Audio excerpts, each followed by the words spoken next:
আসসালামু আলাইকুম। আমি ডাক্তার মোহাম্মদ নেফার রহমান, সহকারী অধ্যাপক পেডিয়াট্রিক নিউরোসার্জারি বিভাগ, National Institute of Neurosciences and Hospital এবং chief consultant Bangladesh pediatric neuro care center. আজকে কথা বলবো সাবডুরাল এমপাইমা নিয়ে। সাবডুরাল এমপাইমাটা কি?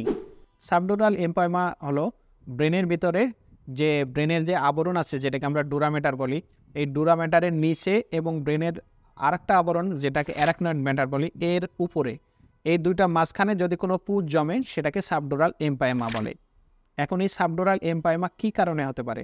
সাবডুরাল এমপাইমা যেসব কারণে হতে পারে, এটা সাইনোসাইটিসে হতে পারে, মেনিনজাইটিসে হতে পারে, অটাইটিস মিডিয়া বা কানপাকা রোগ থেকে হতে পারে, অথবা মাথায় আঘাত পেয়ে কোনো কারণে দেখা যাচ্ছে মাথার হাড্ডি ফেটে ব্রেনের মধ্যে ঢুকে গেল, সেখান থেকে হতে পারে, অথবা অপারেশনের পর সাবডুরাল এমপাইমা হতে পারে।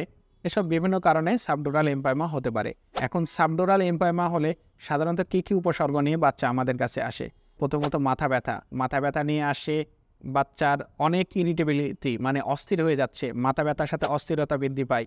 তারপরে বাচ্চার খিঁচুনি থাকতে পারে, অথবা দেখা যাচ্ছে কোনো সাইড দুর্বল হয়ে গেছে এবং বাচ্চার অনেক জ্বর, প্রচণ্ড জ্বর, এসব সমস্যা নিয়ে আমাদের কাছে আসতে পারে।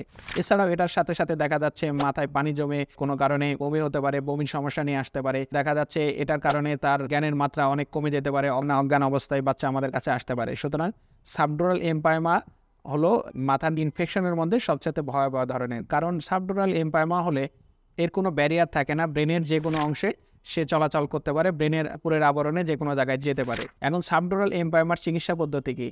সাবডুরাল এমপাইমার চিকিৎসা পদ্ধতি সাধারণত অপারেশনের মাধ্যমে এই পুঁজটা ফেলে দেওয়া হয় এবং পুঁজটা ফেলে দিয়ে অ্যান্টিবায়োটিক দেওয়া হয়, এবং এই পুঁজটা ফেলে যে পুঁজটা ব্রেনের মধ্যে জমছে সেটা সাধারণত আমরা পরীক্ষায় পাঠাই, কোন ধরনের জীবাণু দিয়ে হয়েছে সেই জীবাণুটা আমরা নির্ধারণ করি এবং সেই হিসাবে সাধারণত চিকিৎসা সেবা প্রদান করা হয়।